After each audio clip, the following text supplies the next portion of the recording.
शिवजन्मभूमी किल्ले शिवनेरी येथे आज दमदार वातावरणात आमदार शरददादा सोनवणे यांचे प्रभावी भाषण पार पडले। तालुक्याच्या विकासासाठी त्यांनी ठोस भूमिका मांडत बिबट सफारी सुरू करण्याची महत्त्वाची मागणी केली।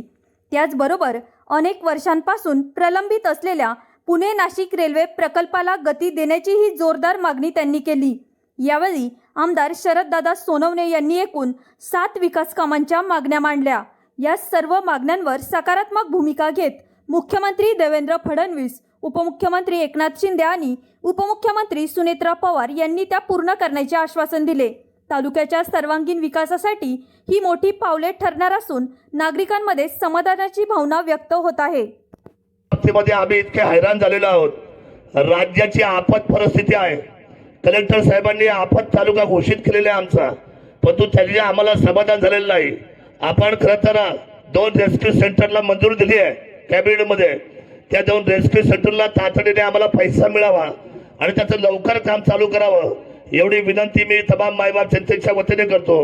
दुसरी महत्त्वाची गोष्ट आहे की कुंभमेळा, जो कुंभमेळा आता चालू होते 2027ला नाशिकला त्र्यंबकेश्वरला सुरुवात तिथे आहे, पण समारोप पारुंड्यामध्ये आहे।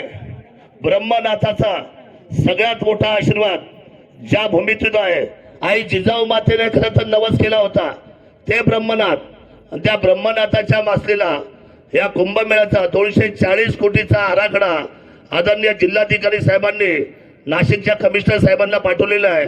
आपल्या टेबलावर साहेब त्याची फाईल आहे। आपण जर ती मंजुरी दिली, 16 गावांचा असलेला तो पदचारी मार्ग आहे। साधू संतांना यावं लागतं, निवाराला थांबावं लागतं, त्याच्यासाठी आपण खरं आम्हाला उचवी द्या अशी अपेक्षा व्यक्त करतो। आणि खरं तर बाकीच्या मुद्द्याबरोबर एक महत्त्वाचा मुद्दा आहे, आमचा पुणे नाशिक जी रेल्वे आहे ब्रिटिश काळापासून ती आपण मान्य केली होती, पण मधल्या काळामध्ये काही तांत्रिक अडचण CMRTची आली। पण साहेब जर बोगदा केला तर आमच्या सर्वांचं आयुष्यमान पुणे नाशिक हे दोन्ही महत्त्वाच्या मेट्रो सिटी आहे। ह्या मेट्रो सिटीला तुम्ही नजरअंदाज करू नका। आमची विनंती आहे की त्याच्यामध्ये आपण लक्ष द्याल।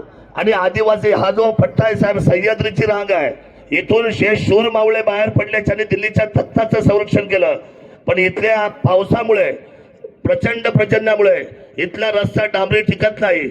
एक रिंग रोड, एक मास्टर स्ट्रोक तुम्ही द्या आणि हा 55 किलोमीटरचा एक रिंग रोड तुम्ही सुपर रोड फक्त सिमेंट कॉन्क्रीटचा 500 कोटीचा माझ्या आदिवासी बांधवांसाठी बनवा, ही विनंती मी तुम्हाला आज शासनाला या ठिकाणी करतो। कोल्हापूरची देवी आई अंबाबाईचं आज एवढं मोठं आमच्याकडं खरं तर करवीर नगरीचं मोठं ठाणं आहे। उमरस पासून तर आमच्याकडे यायला ओझरला अनेक वर्षाचा पर्यटकाचा तो ब्रिज आहे। ब्रिजची किंमत अवघी 40 कोटी साहेब, 40 कोटी एक अवघी किंमत आहे। भूज संपत्रा सकटची 40 कोटी आपण दिले तर पर्यटनाला फार मोठी चालना मिळेल। आणि ओझरला साहेब आपण तीर्थक्षेत्र दर्जा दिला तुमच्या काळात। अष्टविनायक रस्ते झाले तुमच्या काळात साहेब। तुम्ही सगळ्या मंडळी जे काम केलंय ते लाजवाब आहे। मी गेले 20 वर्ष आपल्याबरोबर काम करतोय साहेब। कामाचा वेग, शिवनेरीच्या बाबतीतली तुम्ही घेतलेली उंची, कामाची प्रगती, आम्ही सगळे शिवभक्त आपल्या सर्वांना या कामाच्या आणि कर्तृत्वाच्या जोरावर आनंद व्यक्त करतोय। फक्त एकच गोष्ट मी सांगेल की त्या जलाशयामध्ये, येडगावच्या जलाशयामध्ये बॅकवॉटरमध्ये आम्हाला त्या ठिकाणी बोटिंगची परवानगी मिळावी। छोट्या छोट्या गोष्टी आहेत पण या तालुक्याच्या दृष्टीने फार महत्त्वाच्या आहेत। मी अधिकचा वेळ आपला घेत नाही। 7ही मागण्या तुमच्या ऑन रेकॉर्ड हातामध्ये दिलेल्या आहेत। या 7ही मागण्या आपण तातडीने आणि तात्काळ मान्य कराव्या एवढी विनंती करतो।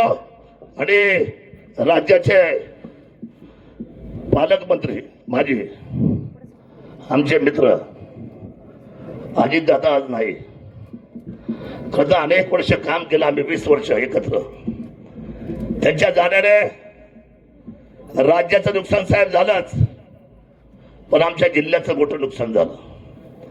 आणि आज त्यांच्या शिवाय शिवजयंती साजरी होते आहे। मी आदरणीय शिस्तीचा कारभार, वेळेचा प्रामाणिकपणा आणि दिलेला शब्द पाळणारा तुमच्या त्रिमूर्तीमधला एक महत्त्वाचा घटक निखळला देवेंद्रजी आपण, एकनाथजी साहेब आपण आणि आदरणीय अजितदादा नाही याचं दुःख आहे।